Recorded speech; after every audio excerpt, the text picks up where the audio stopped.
Recording in progress.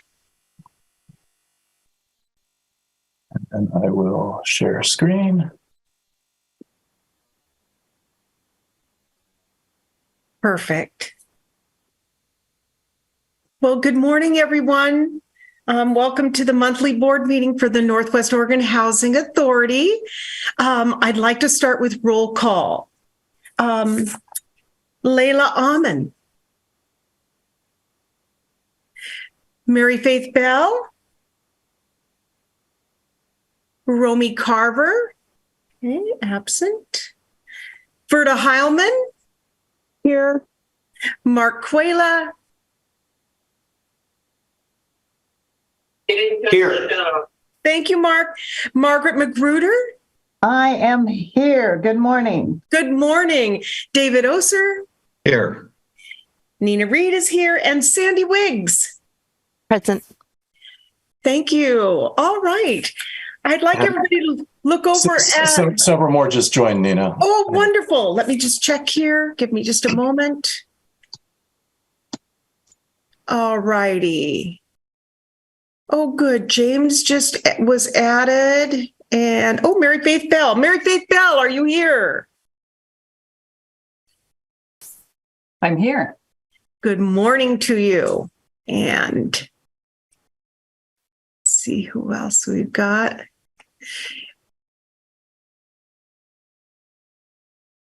All righty then. And I think we've got the roll call complete for And right now. Layla's coming in right now. Oh, wonderful. We'll have a full board today. All righty. Good morning, Layla.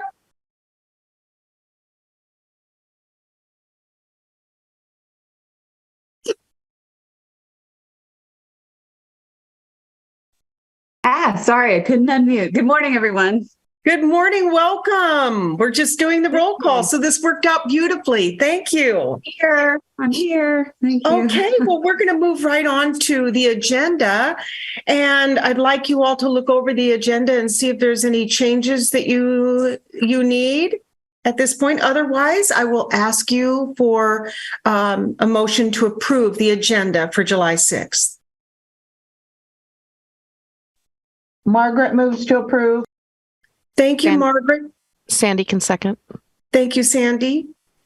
All right. Any discussion? All in favor to approve the agenda for Thursday, July 6th, say aye. Aye. All right. Is there anyone abstained? Motion carries. Next, we have the minutes for the regular meeting of June 1st. And I would like to know if we have a motion to approve the minutes. This is David. I'll move. Thank you, David. Is there a second? Mary Faith, I'll second. Thank you, Mary Faith. Any discussion? All in favor say aye to approve the meeting minutes, June 1st, 2023. Aye. Aye. Aye. Any opposed? Any abstained? Motion carries. All right, next is the public comments. This is where we ask the public to introduce themselves. They have a moment to say a few words if they'd like to, and it's open now.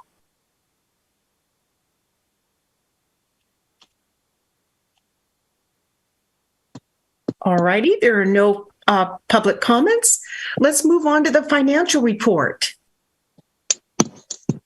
Now, this is for the month ending May 31st, 2023.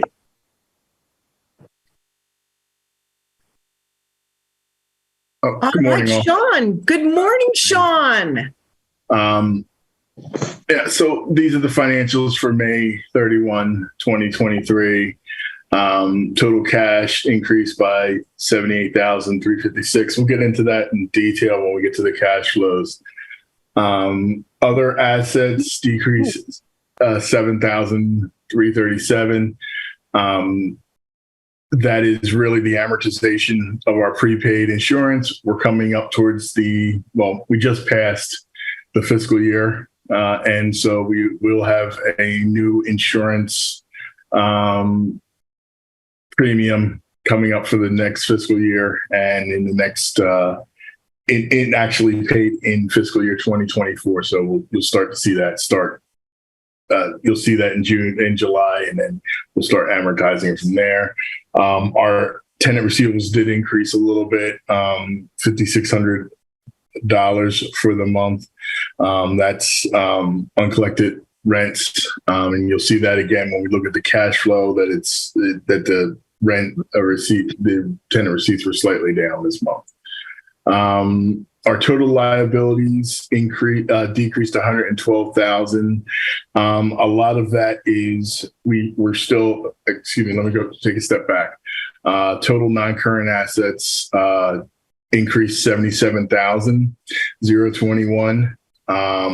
That is that's $109,000 of pre-development expenses we spent for Owens Dare 2 from the CPCCO grant,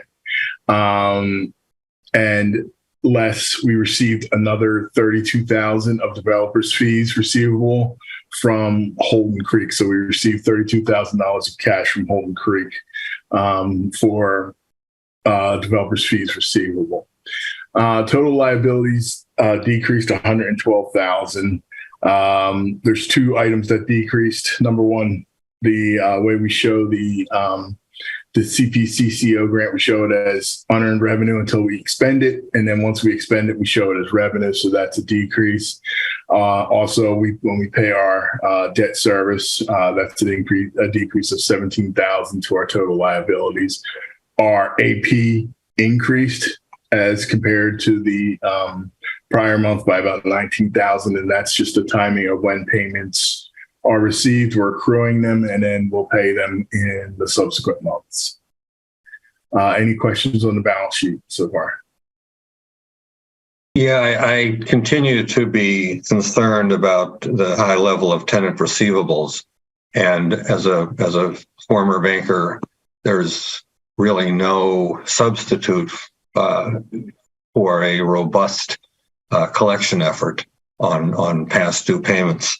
And I'm just, I know we've got so much on our plate and so few people to really follow up on these matters, but I'm just concerned that there's not, whether there's sufficient effort going into bringing this number down. So I'll take that on. That's well outside of Sean's purview. James, our property manager, and I have discussed tenants' accounts receivable. We've actually just received some new reports available to us through our software that I think make tracking tenant receivables even easier, and something that we are all focused on. There are steps that we can take to attempt to collect. The heaviest hammer that we have is the threat of eviction. We really don't want to evict people. We'd rather enter into a repayment agreement or work with them to get their account current. And those are some of the things that we're working toward. James, I don't know if there's anything else that you want to add, but we've been, like I say, deliberately focused on trying to receive rent, process those payments into the system as quickly as possible, and then issue notices under the lease for non-performance and non-payment. The way the Oregon law and the lease calls for. I have a question, Jim. Thank you very much for that. Are we, when we're sending out notices, especially for the 60 and the 90 days, which is a really big red flag, are we sending them notices of where they can find rental assistance? Because it's, we do have to bring in this income to pay our salaries. And I'm just concerned about that. And is there a notice that goes inside there? And I'd like to ask James if he sent out all the notices for 60 to 90 days. So to answer for rental assistance, it prints out with the notice. It tells you where within both within Oregon and within the county where you can get rental assistance from. Thank you. I'm a bit behind on the notices this month for non-payment, but I'm gonna try and get caught back up to doing that. So trying to get past ledgers taken care of, and also make sure that people are continuously paying what they're supposed to pay on time, and try and work on getting people into the units and all that stuff. So Thank you.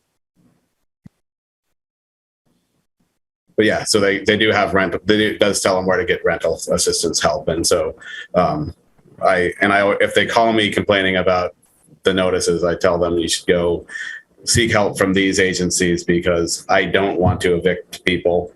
And to Jim's point earlier, when I enter into a rental agreement, I prefer to do it through the lawyer, not through the judge, because that way it's enforceable.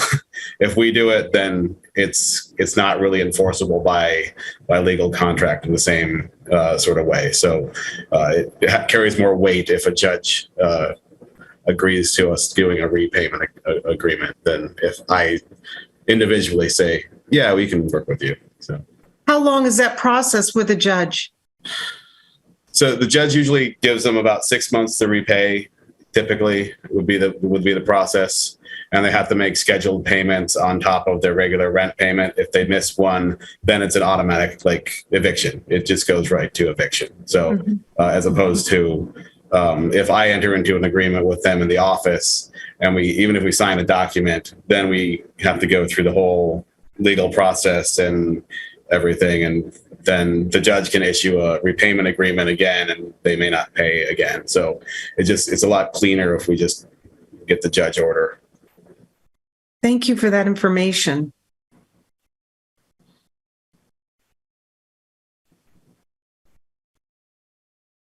Any other questions from the board at this point?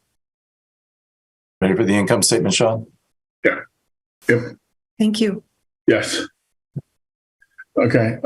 So for the month, we're when I compare and look at the prior month, our administrative expenses are up about 12,000, and that's related to contract costs that were up for the month for the executive director's time, and for the accounting services, and for Section 8 contract management. So we had some contract expenses that were up for the month.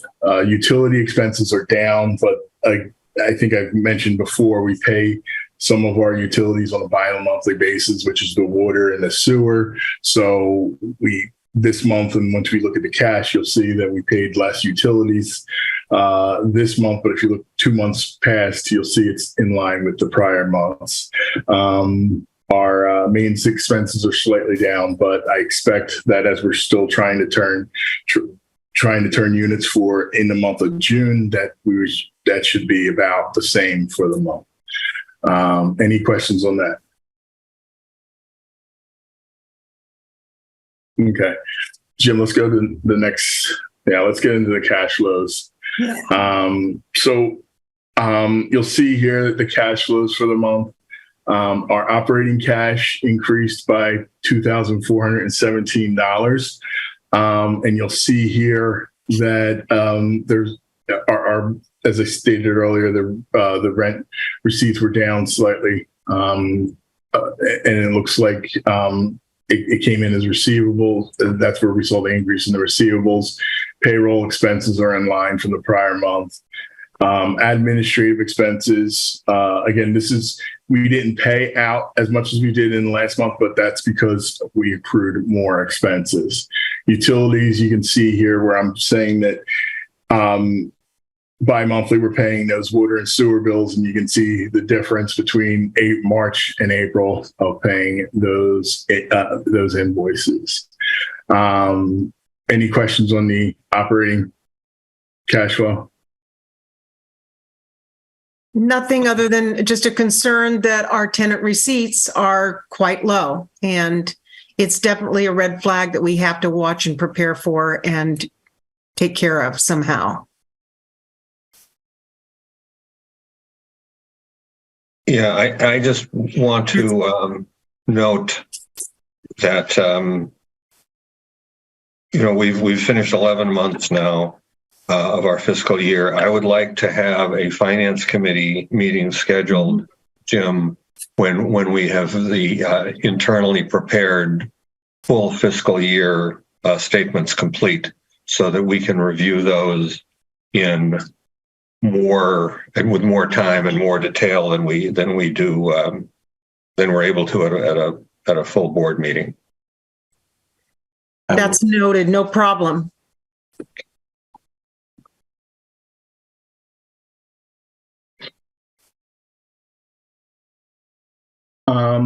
Okay, so on the restricted cash items, development reserve, you'll see a decrease by 76,000. We spent 109,000 on pre-development costs, and 32,000 of developers' fees were received from Holden Creek. When we look at the HAT reserve, you'll see a big increase in the HAT receipts. HUD gave us an additional 160,000, I believe it was, in HAT during the month, which brought our total HAT reserve through the fiscal at the end of May 2023 to a positive amount. We'll probably, by the end of June, once we calculate that, we'll probably be either close to break even or negative on that HAT reserve. The other restricted cash, you can see there's restricted receipts that decreased, and that's really the transfer of cash from out of the security deposits to the operating account to pay for whether it's a tenant that turned over and left owing a balance, or to distribute out their security deposits so the checks come out of the operating account. So that's a transfer. Any questions?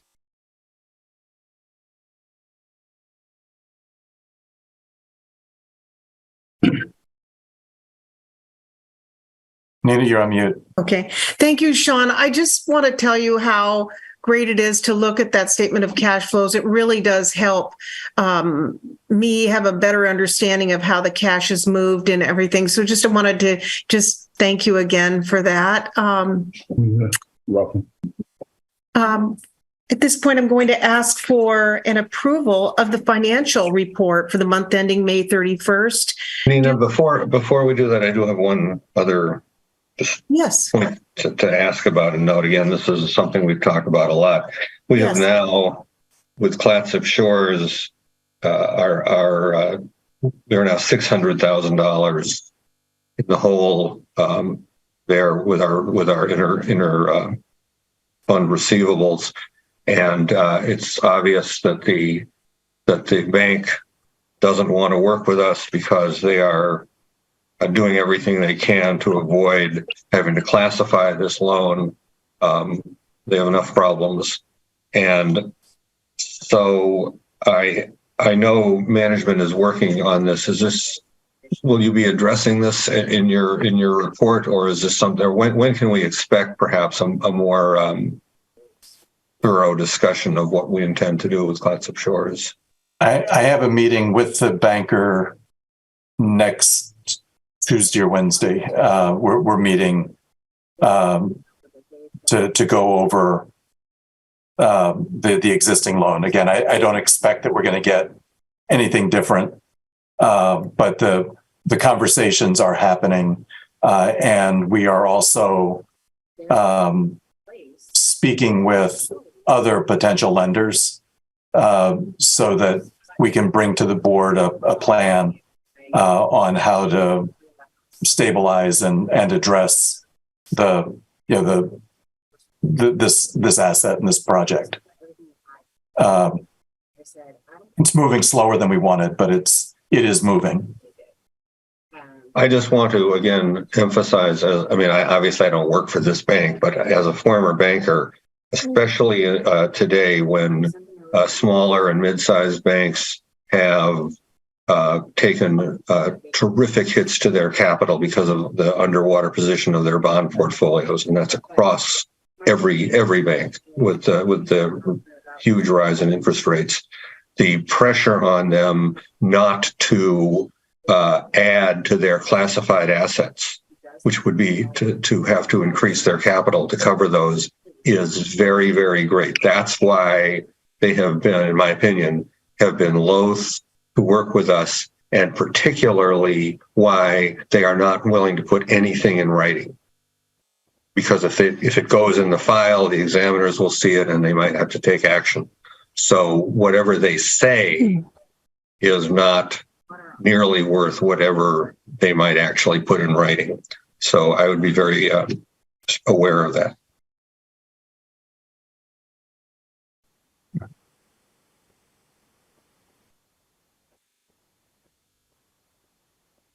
Nina, you're on mute. May I have a motion to approve the financial report for the month ending May 31st, 2023? This is Verda. I so move. Thank you, Verda. Is there a second? I can second. This is Sandy. Thank you, Sandy. Is there any other discussion of the financial report that anyone would like to make a comment on? All righty. All in favor say aye. Aye. Aye. Aye. Is there any any opposed? Any abstained? Okay, motion carries. Okay, we're going to move on to the director's report next. And I'm going to start off while Sean is still teed up and ready to go, just address some of the fiscal year end activities. These are really just sort of updates, but our new fiscal year started on July 1st. So Happy New Year to everybody. As a part of that, we have our financial close, which David, you alluded to earlier, as far as wanting to get the finance committee together to sort of review the financials for the full fiscal year as we get that moving forward. And that will lead right into the audit.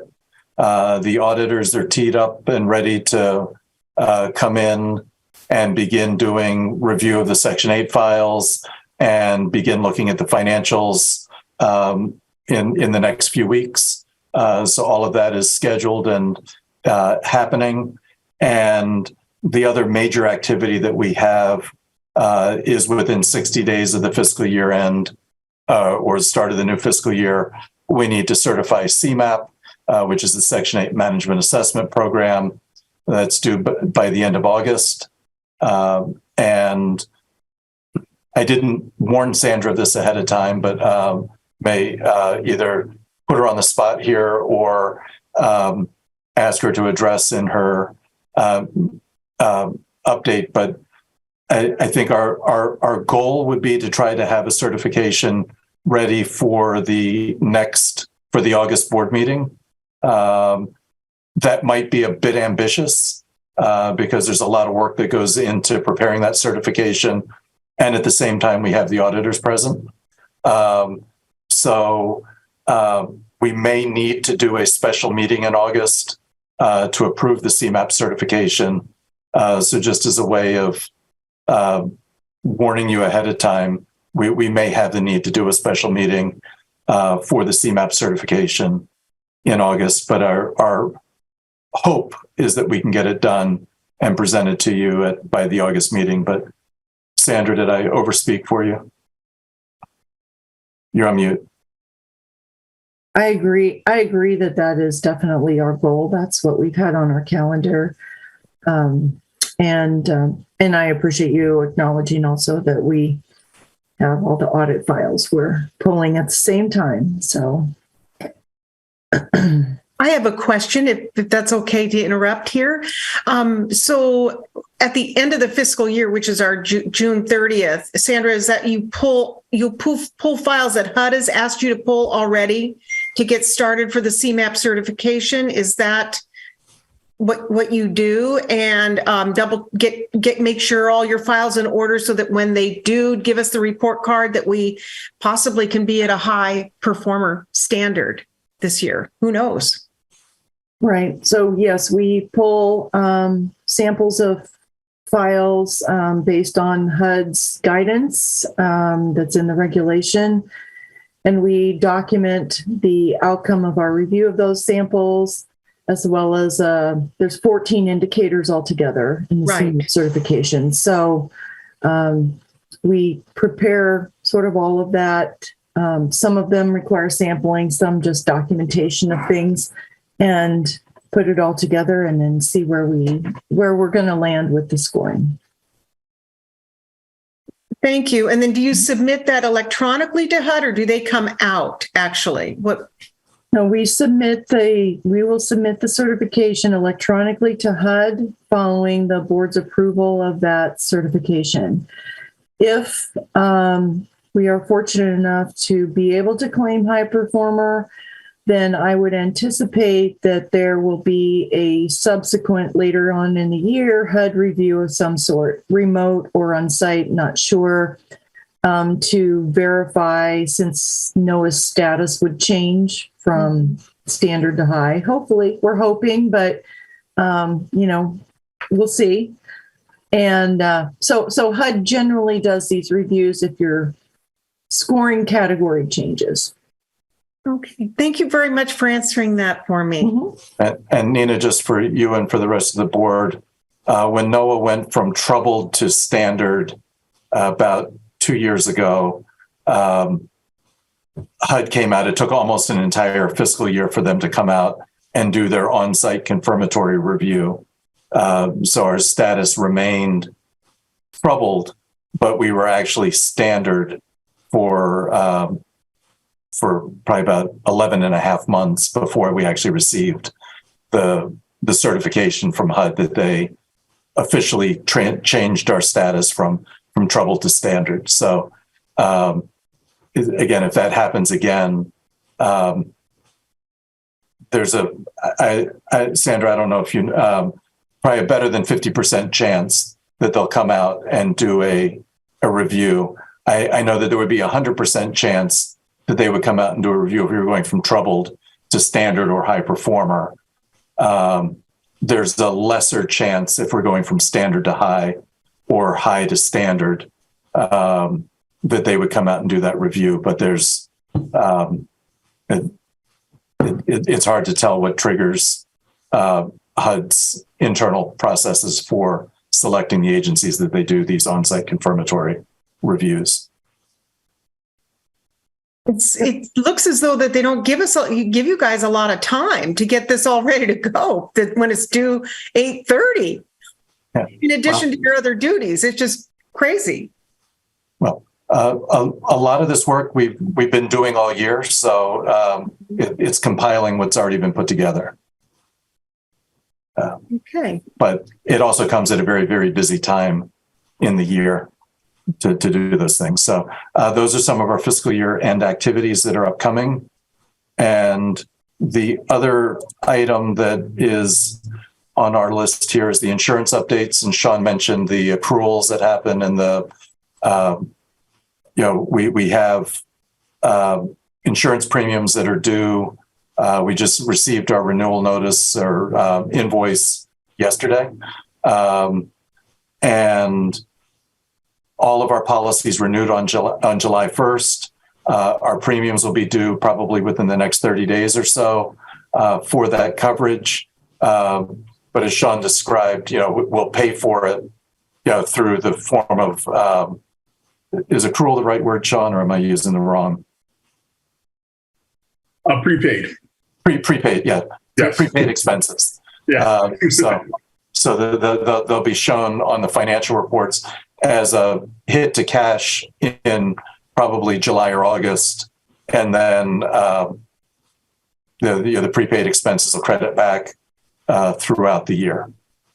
So one of the big changes to our policy this year is the deductible. Our deductibles went from $5,000 per occurrence to $25,000 per occurrence, which is significant. Times five. It's a very significant change.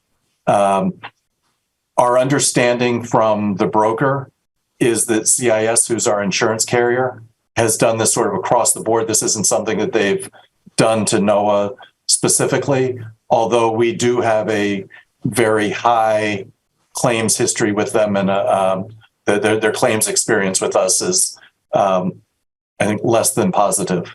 So we've certainly gotten the money that we've put in out. And I think that they would like for us not to file claims as they occur. So I think one of the things that Sean and I have talked about a little bit is, in making a determination as to whether to file a claim or not, obviously, that claim would have to be of greater value than $25,000. We've had some in the past that were $32,000 that I think we'll have to make a value decision on whether or not we file that going forward or not. And I think that from a financial management point of view, anticipating or expecting what it is that we're going to need to do for potential insurance claims, I think we're talking a little bit now about the best ways to plan for that. But we sort of need a rainy day fund to be able to cover our deductibles. But our coverage, we are fully covered. We have, I think, very good coverage outside of the high deductible on our commercial property, our general liability, our auto insurance. We've got an umbrella policy, commercial cyber and privacy liability, commercial crime, and workers' compensation, all handled through the City County Insurance Services, or CIS.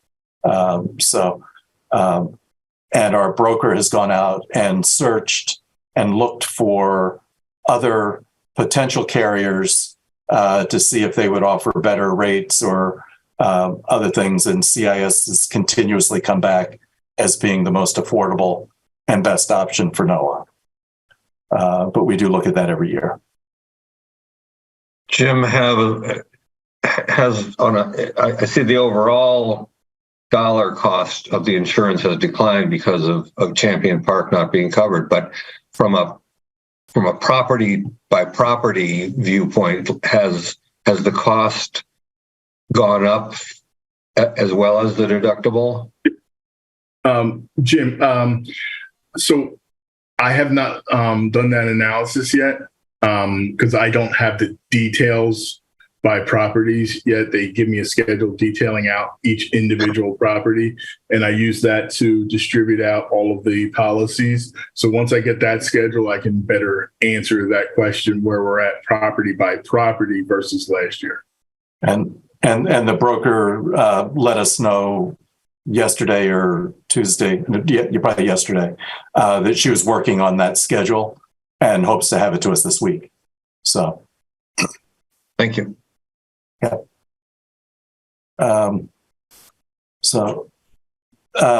Human resources update on the executive director vacancy.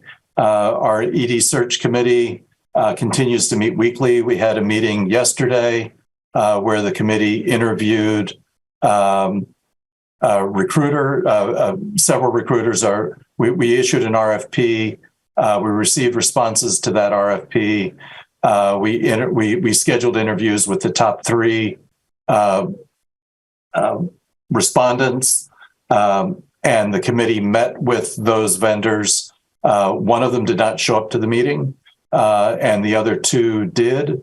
And the committee, based on those, will be making recommendation in new business that we select the Organizational Leadership Edge as the recruiting company that will help us carry out the search for the permanent executive director. The vendor there, and maybe I'll just defer and ask any of the members of the committee that were there. David, Sandy, Mary Faith, and Nina were all at those interviews yesterday. If you want to offer any comments or thoughts or feedback. Well, I thought it was a great interview. Both of the applicants were fantastic. However, the one that we did choose had a background of 52 years in the industry for just executive directors, and 16 years served as a consultant. He's hired executive directors in 41 states. He's worked with over 250 housing authorities. He's very specialized in housing authorities. And he's very passionate about finding the right profile of a professional for us. He really took a look at our business and our business plan, and he also, in his fee, he comes out 3 times to help us with the planning of a executive director, and find the best qualified one and help choose the finalists. So we're very, very fortunate to find this gentleman, and he's very anxious to come out and meet all of us and work with us on the plan. So I know you'll be very pleased. David, did you have some comments? Mary Faith, Sandy? Since you mentioned me first, I'll start. Okay. Both of the companies we interviewed are companies that, we're really happy to be working with, to be recommending that we work with Stanley for this search. We like the other firm a lot and think that they will be a company that we can use in other types of situations for HR or perhaps other types of searches. So it was a very beneficial meeting that we had with both of them. I just would note with Stanley that he has a 1-year guarantee that if the person that we select leaves within a year, he will refill that position, help us refill that position at no cost. And he said that he has never had to exercise that guarantee over 68 hires, all but one of whom has stayed at least 4 years in their position. So we really think this is a recommendation we feel very, very good about. Thank you, David. Sandy or Mary Faith? I have nothing more to add. This is Sandy. Thank you, Sandy. And I concur with my fellow commissioners. Both companies that we interviewed were outstanding. The difference is that one, as a recruiter, is more of a generalist, and Stanley, the one we chose, is highly specialized specifically for housing authorities, for HUD positions, for executive level positions like the one we're looking for. That's all they do. And I was also really impressed with the interview and with the statistics that David just shared, that their success rate is 100%. So I'm really encouraged, and I'm also interested in working with the other company for perhaps other needs. Mm-hmm. Thank you. So, like I said, when we get to new business, there'll be a resolution recommending that we select this vendor to provide the service. So on with the HR update here. We are in a situation right now where both of our maintenance technician positions are vacant. That was not the case on June 30th, but on by July 6th here, we do have both positions vacant. The positions have been posted. And James has at least 3 candidates that were looking very positive or promising for interviews. One of the things that, as we get in a little bit further into the meeting and talk about the occupancy, We're not where we need to be with occupancy. The maintenance staff that we've had made a lot of progress, but these are not ready units. So James has secured a contractor to complete the unit turns, to get that work complete. And we also have a contractor available to assist if there's emergencies and support us if emergency maintenance issues come up after hours and things like that that we can't respond to because we don't have the in-house staff. It's a bit of a troubling position to be in. You know, there's only 2 budgeted positions, and to be at 0 is always a little frightening. The good news is one of the maintenance staff that left on very good terms, has agreed to come back and help onboard the new maintenance staff when they get hired. All the little things that are important for maintenance people to know, like where the water shutoff valves are for a particular property, or the major systems that we have, like at Owens Adair, for the heat system and hot water and some of the other things. She's agreed to come back and provide, again, some additional support and guidance to that staff and be available by phone if they have questions as they're experiencing things, and how to help them transition and take this work on. So we're, like I say, down 2 right now, but feel like we're in a good position to be able to move forward. And with the contractor that's in place, feel pretty confident that by the end of July, we should be a lot closer to that 95% that we were hoping to be at by the 1st of July, and maybe even by the end of August, being closer to that 98, 99% occupied, which is our fiscal year 2024 budget that started on July 1st is contingent upon a 95% average occupancy rate for the year. So we definitely need to get there. And this is a concern, but it's, I think, something that's being actively worked on and addressed as we speak. Any questions on the human resources update? I'm not concerned that you have that contractor in place, because I've seen his work. He turns the units very quickly, and he's got multiple years of experience, and he will follow a schedule and get it done. So as long as we provide the necessary, implements, like, say, light bulbs and things like that we need to add to the units. I think as long as that's on a schedule and that we have the inventory for that, it's gonna turn very quickly now that we have that in place. So I'm just glad we have that, and that we're working on getting someone in for the maintenance positions, that we're not without someone. So thank you, James, for doing that. Move on, talk just a little bit about board training.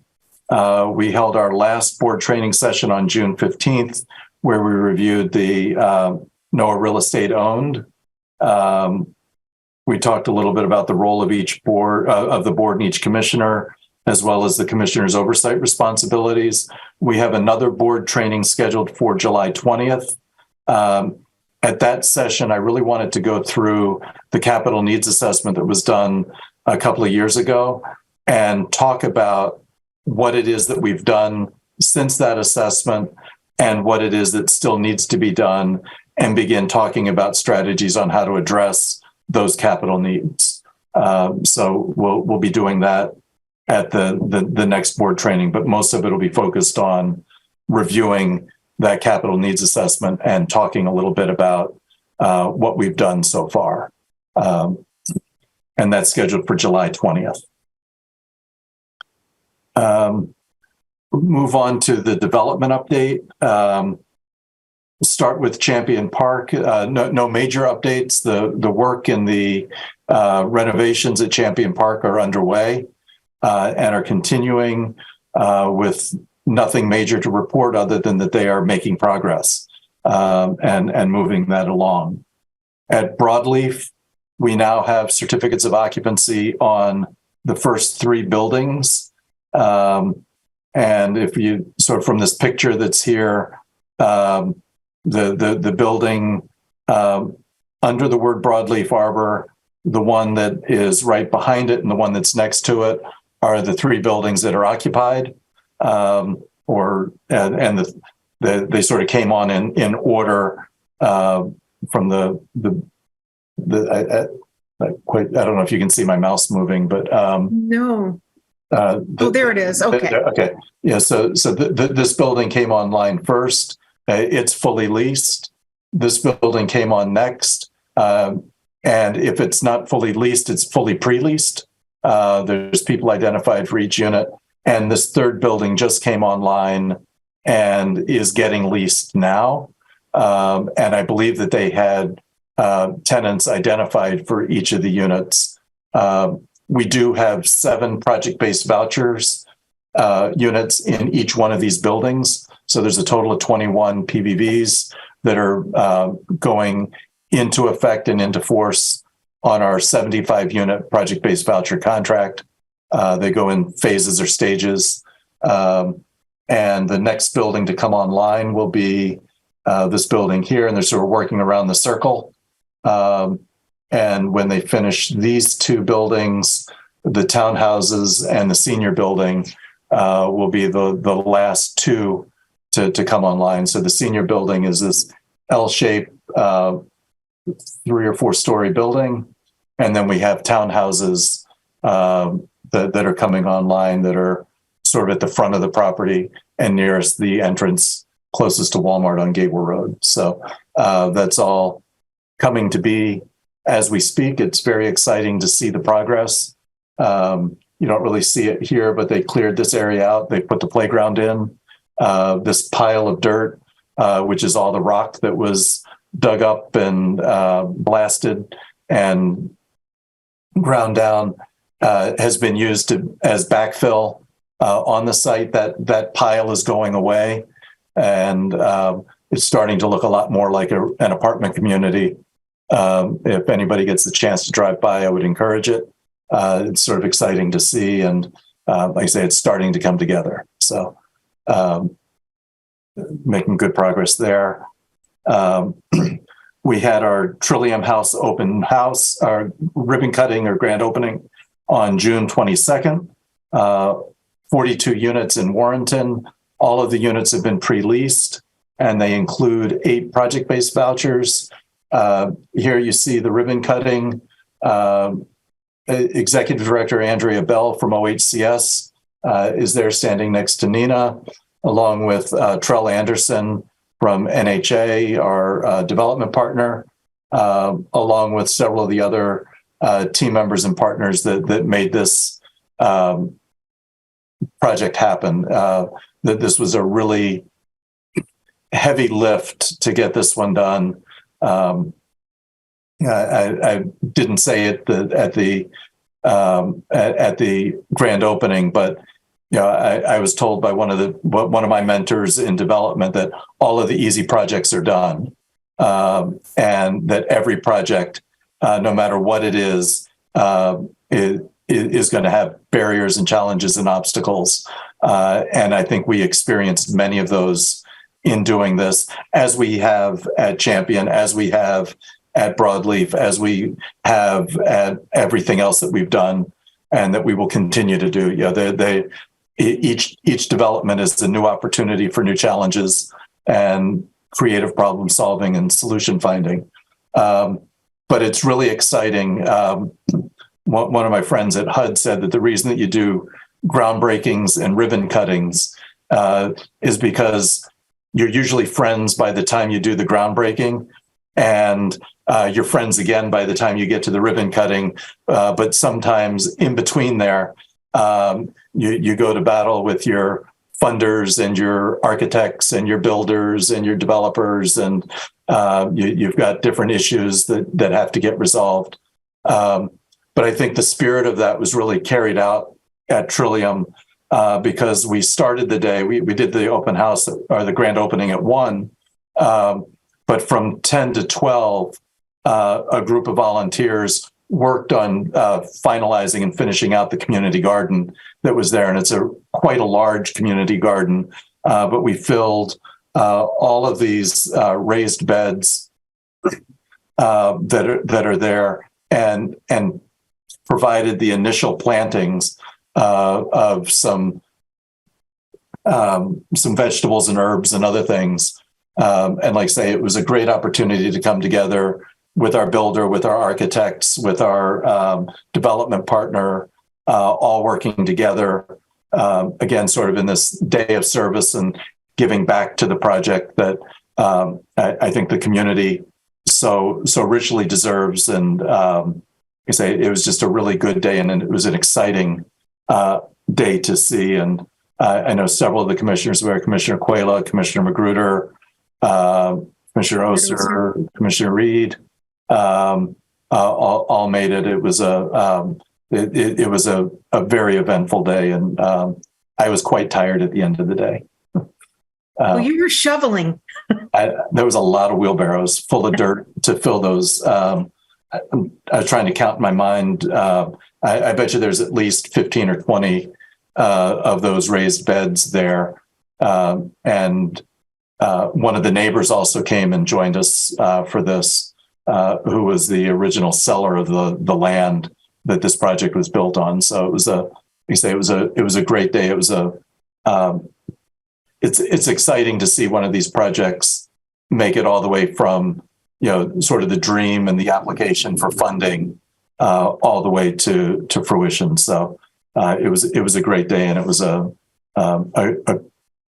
great opportunity again to work in a very different way with our partners, just in doing that community service. So it was a good day. Well, and it was just extraordinary, just how Walsh Construction and NHA, our developer, they really are our partners. They put it all into this project and kept giving and wanting to make it as best as they can. And that is amazing. And our next update is on the Owens Adair 2 project, which is still in that dream and infancy stage.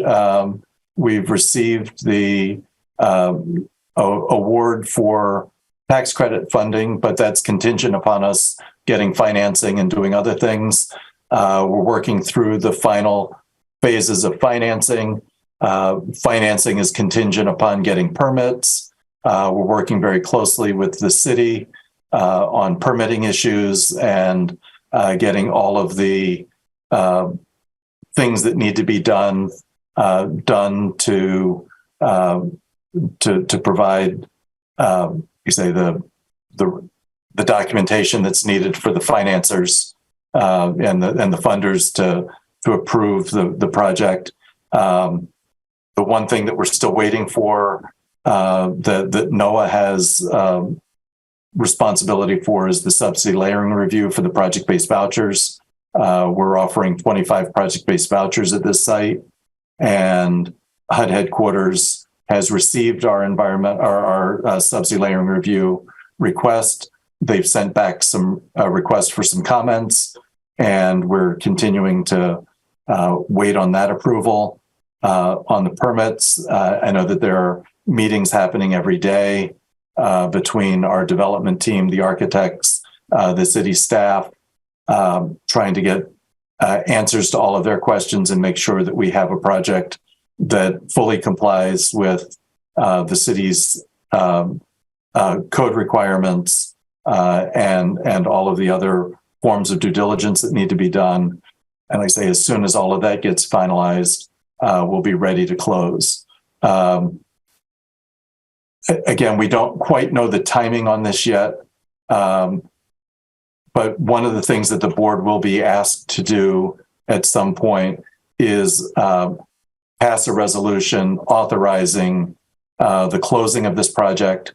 It comes in the form of what the lawyers and the bankers call an omnibus resolution, but it'll provide a list of all the different funding sources. And our hope is to be able to bring that to you at the August meeting, but with interest rates changing and not quite having a finalized closing date, we don't quite know what all those numbers are yet. So depending on when the closing date is, again, if we can bring it to you in August, we will. It may not come until September or October, or there may need to be a need for a special meeting. We just don't know yet. But as soon as we know something, we'll let you know. But the work is underway. Do want to be cognizant of that there are concerns that some of the neighbors have raised related to the impact that our construction might have on the foundations of their homes and on traffic and other issues in the surrounding area. Those concerns, I think, are both very valid and things that we've certainly heard.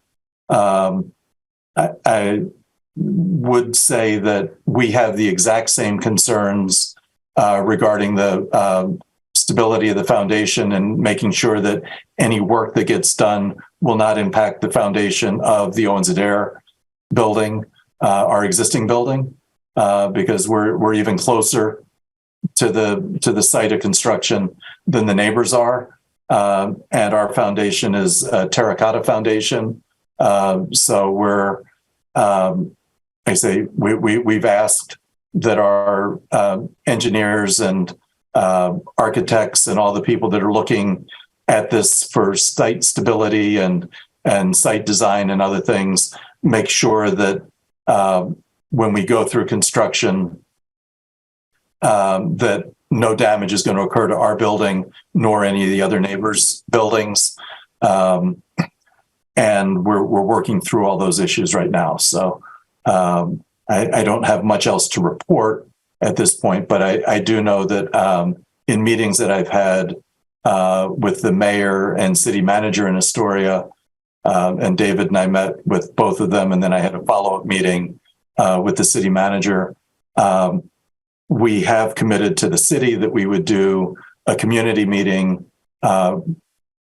We're waiting for permits and for that process to move along so that we know exactly what it is that we need to provide to the city to meet code and to do those things. And once we have a better understanding of what it is that's expected from us and whether or not we can do those things or not, we will then work to schedule a meeting with the community to talk about the project in more detail.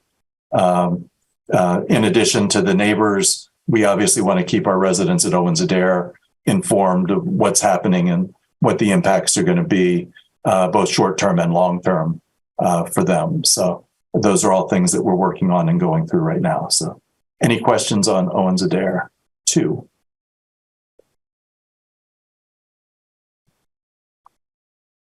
Jim, is it on the geo to the foundation issue, is it accurate to say that no reputable developer, no experienced contractor, and certainly no insurance company who would be covering this work would go forward without having done a thorough study and having convinced themselves that the work could be done without negatively affecting the foundations of nearby structures? Absolutely. And I would go one step further. In the city in its permitting process requested a peer review, and they brought in their own expert to do a geotechnical, to review the geotechnical reports that our experts prepared. And they came back with some questions that our team is both has responded to, and there's an ongoing dialogue right now on making sure that the best, the safest solutions are used and executed in this project. Again, our interest is in providing additional housing. We don't want to do anything that would damage our building or anybody else's in the process. That's just it's not who we are or what we want to do. So.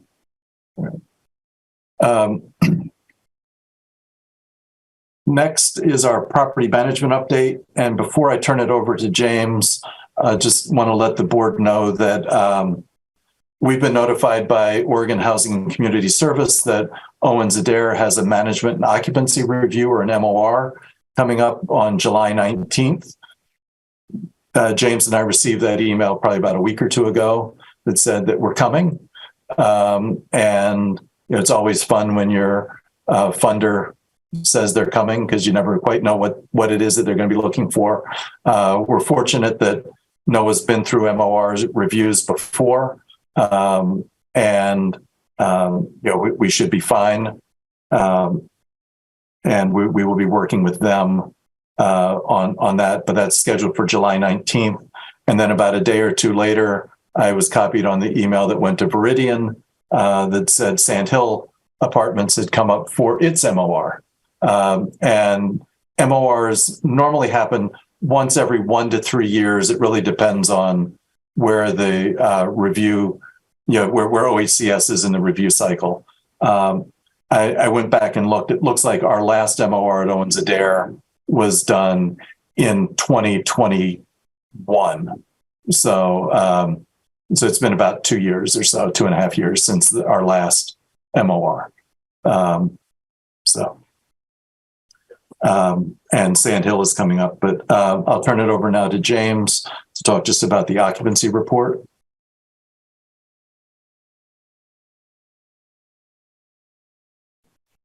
Here he comes. All right. So occupancy report, not a whole lot of change. The report's a little bit different than what you see here. The major the difference is that I did get Gable Road leased up again last week.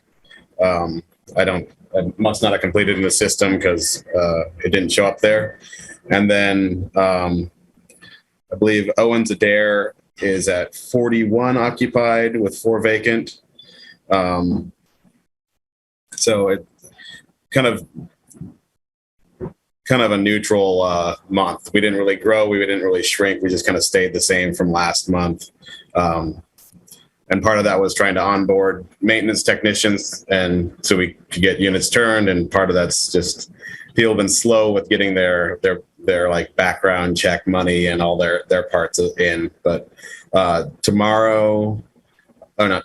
next week, I should have, I'll be signing a lease with one more for Owens Adair. And then I've got somebody, as soon as the ground floor apartment is done here at Gable, somebody will be moving into that one as well. So I've got people lined up for vacants as they come ready. It's just combination of staffing issues and just middle of the month and finding people who have money to complete their background checks. But if all goes well, by the end of next month, with the vacancy turns that we've got contracted, we should be at 95%. So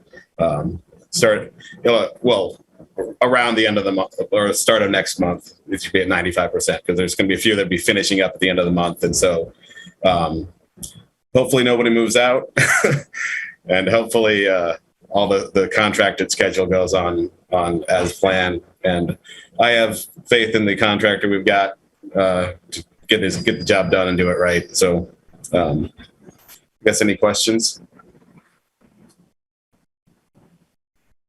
You're muted, Dina. I just have one question. So do you have a monthly calendar that shows this contractor going to certain units so that you know that they will? I have it's on my calendar.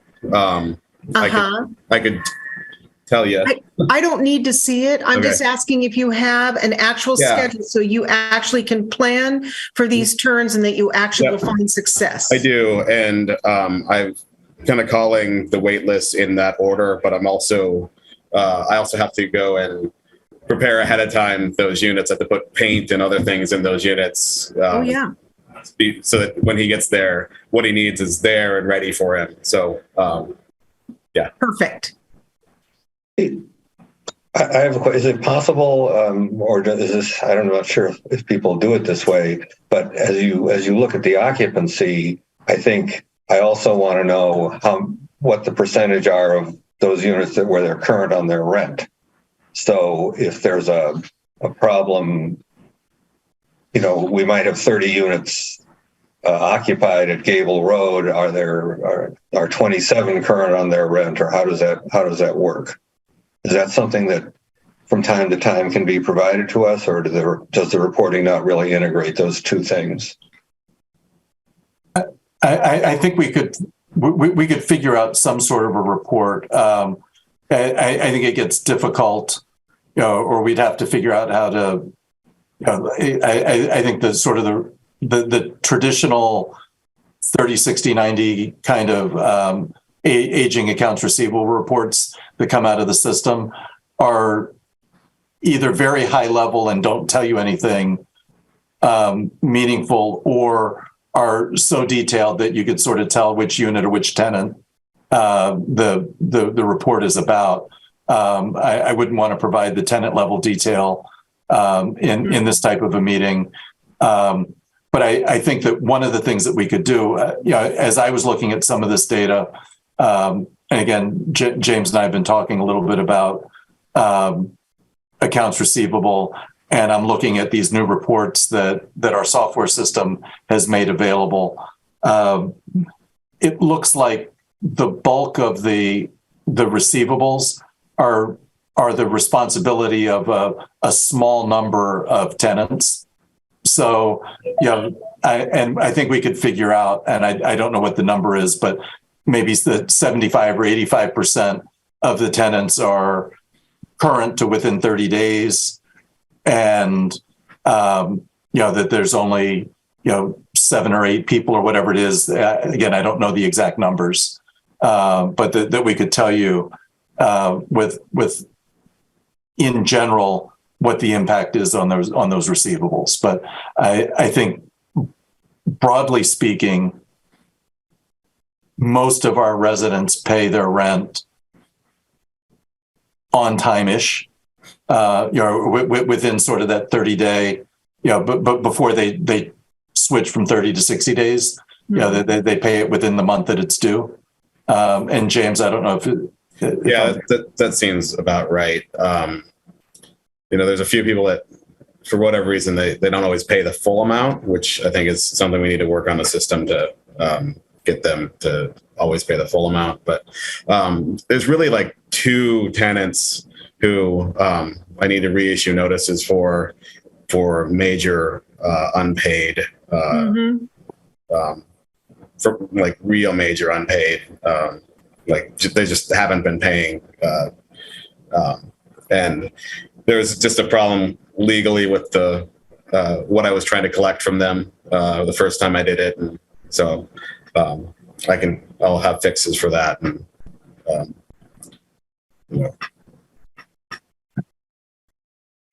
And any questions on the occupancy report? No, this is Sandy though. So are we delivering the notices for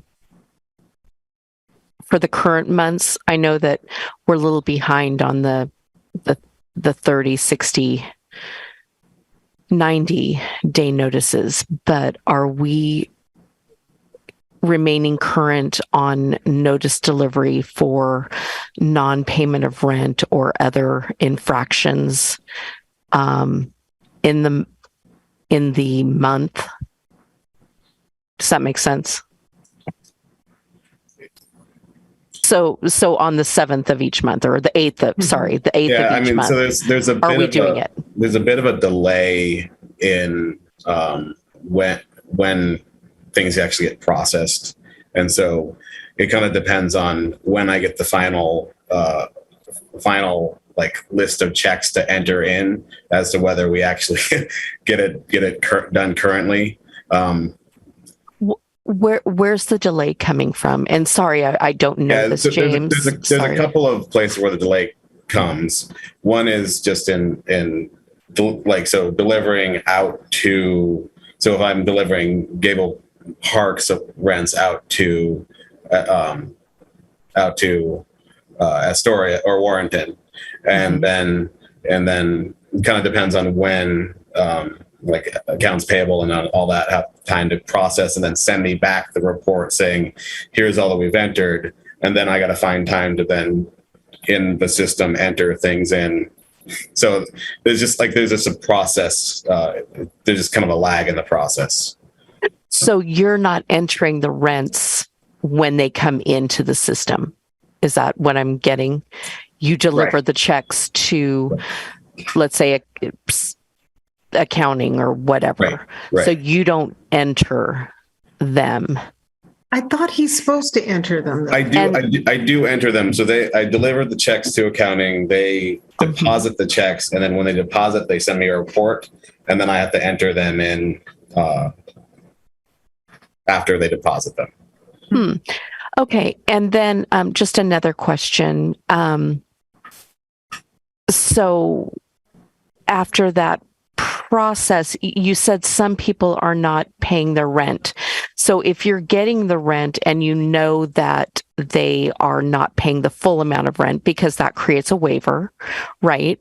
So are you just turning and posting those checks back to the tenant, to the resident, because we can't accept a partial payment of rent, right, without creating the waiver? Right. So are you just sending those checks back to them? I am not, because they've already been deposited by the time I see that they've been, by the time I get the report. So because I don't see the checks necessarily all the time. They get deposited, and then I get the report on what's been deposited. Interesting. Okay. Thank you. That answered my question. There's probably some process that needs to be tweaked for us to really get better at this, but it'll come in time. But that's good information for me. Thank you. I appreciate that, James.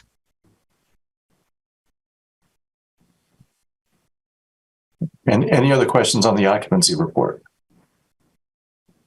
Right. We're going to skip the pipeline report because it is in the process of being updated with the change of maintenance staff and other things. So I will now turn it over to Sandra for the HCV program update. Hi. So with the HCV program, we are continuing to just kind of maintain our total vouchers leased. In June, it was 1,009 units leased. You can see the roll up to that count with 54 VASH, 60 FUP vouchers, 83 NED vouchers, and then with the regular HCV, PBVs, and port outs, another 800 or so. So those all total up to the 1,009. Giving us 86%, almost 87% of the total possible leased for the regular HCV program for June. In the emergency vouchers, there are 95% of them leased, so 54 of 57. And in the mod rehab program, there were 36 families in occupancy as of June 1st.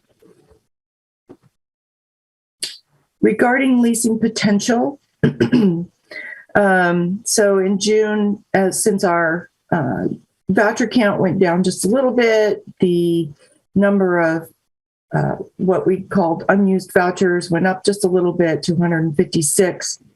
We did have 60 families searching, however, which means they have been issued a voucher.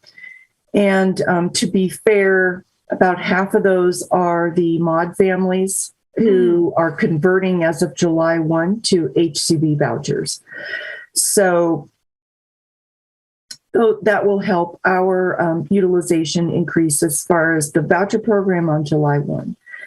And we also had 110 of the 122 PBVs, a few more than that, 110 PBV units planned, but not leased as of the 1st of June.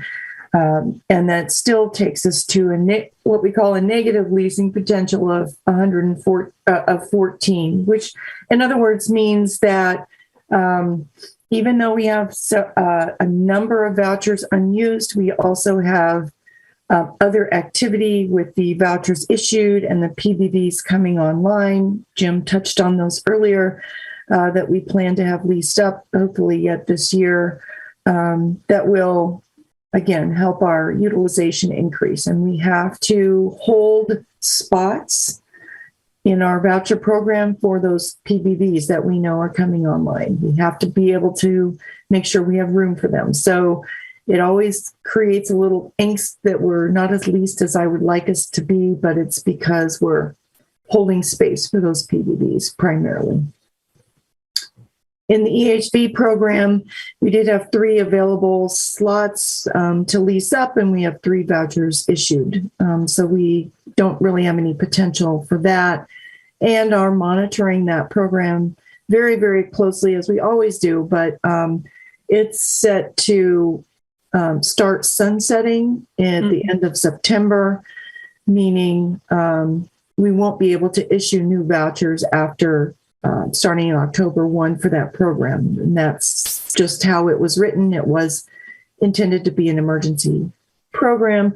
The families that are currently assisted in that program will continue to be assisted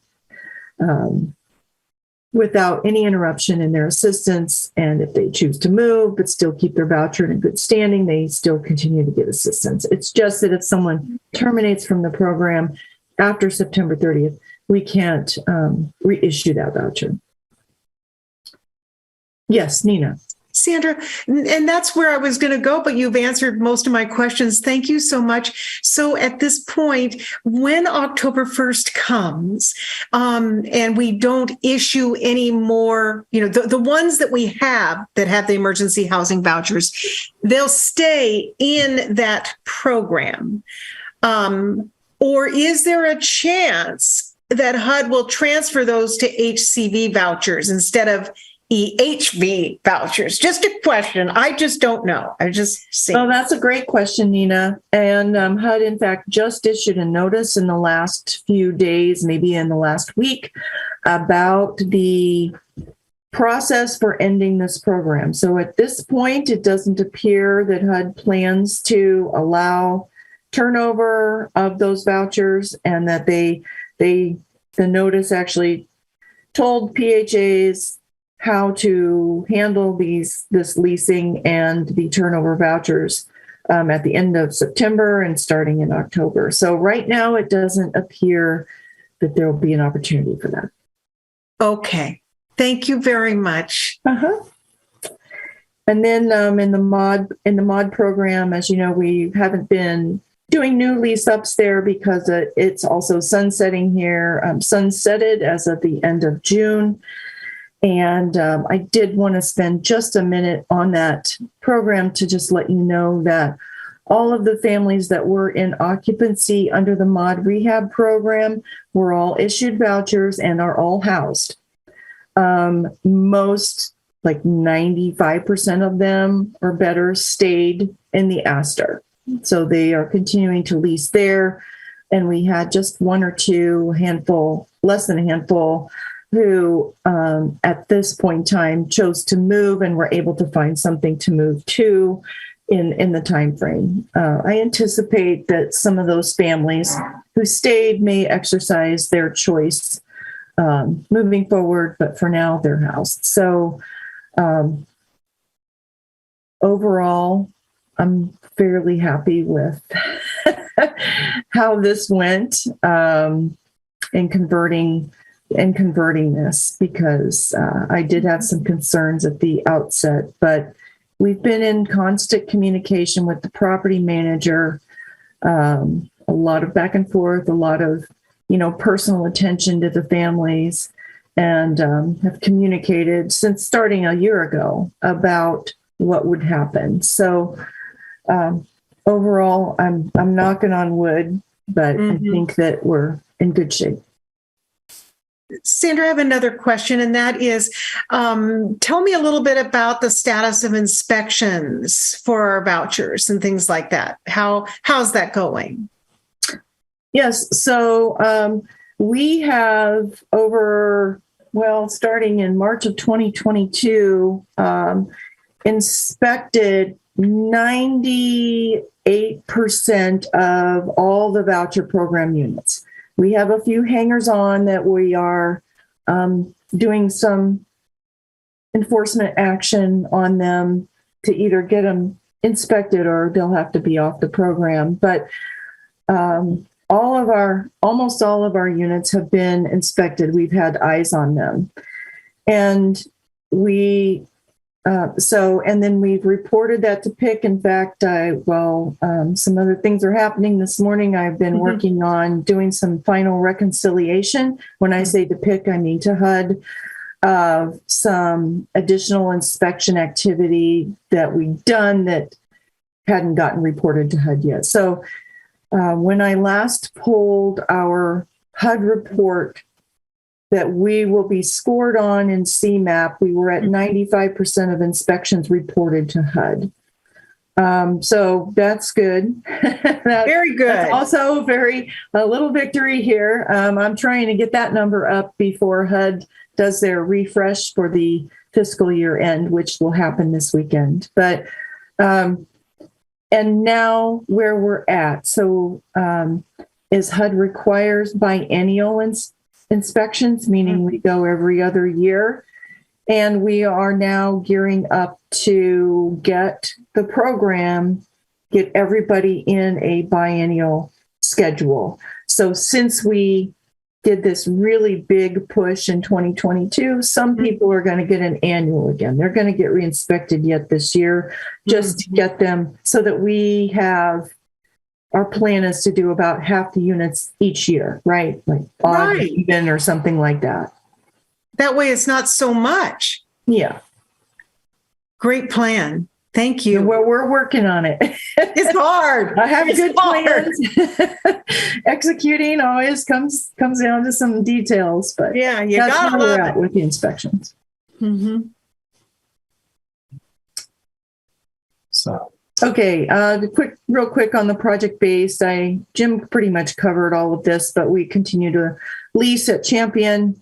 Agate continues to lease, Broadleaf continues to lease up to PBV units, and we're starting on some activity with Merwin. We met with them this last week, and are getting some families that are already living there are going to be. We're going through the eligibility with them soon. Congratulations and thank you. I'm so glad we've got Merwin handled. It's coming. And then one last, we added a new slide. Sean always reports on the financial position, the Housing Authority's HAP financial position, which is the money that we use, that we can only use to subsidize rents with. But we also track very closely how much money we're using in the program from sort of the HCV side of things, in addition to what Sean does. It will mirror, he and I use the same data. We just look at it a little bit differently for HUD purposes. So what you're seeing here is our year-to-date, when you say UML, that means unit months leased. That's how many vouchers were actually leased on the first of the month. So, and I've been reporting this to you every month. That was that first slide. So it's just kind of a consolidated picture looking at it this way. This might not exactly always match the first slide because the first slide's a point in time for each board meeting, but this gets updated all year long as we have retroactive transactions sometimes that happen and different things that go on that cause our numbers to fluctuate over the year. So we do point in time measurement. We also do cumulative all year long, measuring our leasing.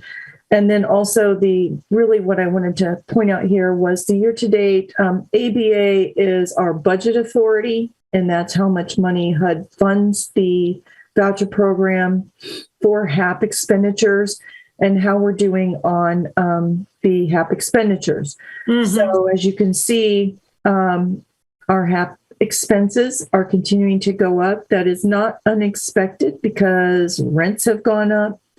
We did increase the payment standards to the full 120%. You might remember our conversations about that. And we did that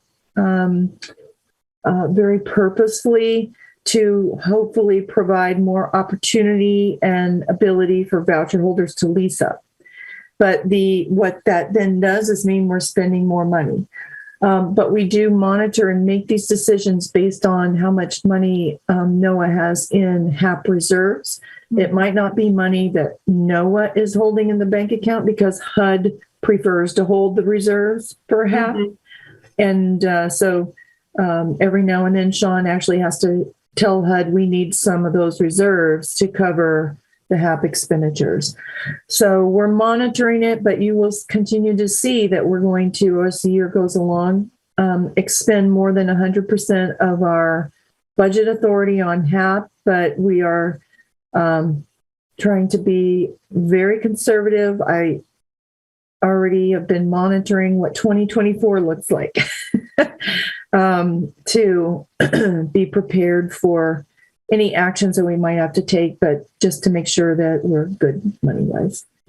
And that has a lot to do with how many we lease, because as you can see, the 100.9, Sean was saying in his financial report, we might be a little bit over on that HAP. Is there ever a chance that they say, no, we're not going to send you any extra money and then we can't use our vouchers? I mean, is there that pull that we have to really watch because of the percentage of vouchers out and the 120% payment standard? We have to really be careful that going over 100% is what I'm seeing. Yeah. I mean, as long as we have reserves available, those reserves belong to NOAA. But obviously that will deplete over time. And we're watching that very closely as to what that's going to look like into the end of this year and next year. But this also speaks to why, for example, I'm not issuing any new vouchers off the waiting list. The only new voucher issuances that we do right now are the referral programs because they're not fully leased and we are required to accept those referrals as they come along. So that's the VASH and the FUB families. And then, of course, as we mentioned and talked about, the PBV units that are going to come online. This is a very, very important piece right here for us to see. I want to thank you very much for adding this. This is great for us to see. It's very important. Thank you. I think that to your point, Nina, and again, thank you, Sandra, for doing this. But I think the previous reports that Sandra shows, it leaves the question: well, why are we only leasing 87% of our vouchers? Well, it's because they only gave us enough money to lease 87% of our vouchers. Not because we don't want to lease 100% of them. It's, there's limits to what we can do. And, unless Sean or Sandra correct me otherwise, I don't get too nervous when you see the number go above 100% one or 2 months when it's under, in the 89 or 98, 99%. A couple of months. The goal is to try to spend, was it 98% for CMAP, Sandra, or 95%? I forget. 98% gets you full CMAP points. Yeah. So to expend 98% of the funds over the year, and you could have some seasonal fluctuations or increases or decreases, but to get to 98% for the full year is really what we're focused on. And we need to be above 95, correct? Right. Yeah. Well, you're really staying right within the parameters. It's very good. Thank you. Yeah. But it also shows too, the cost per unit is quite a bit. It is. It is. So, any other questions for the HCV update or the director's report? If not, I will turn it back to you, Nina, for old business. All righty. We don't have any old business, so let's move right on to the new business. This is where we have the resolution 2023-15, the selection of the recruiter. And as we discussed, our ED committee did recommend that we hire the recruiter organizational leadership edge to provide our executive director recruitment and search services. And we're looking for an approval of resolution 2023-15, a motion to approve.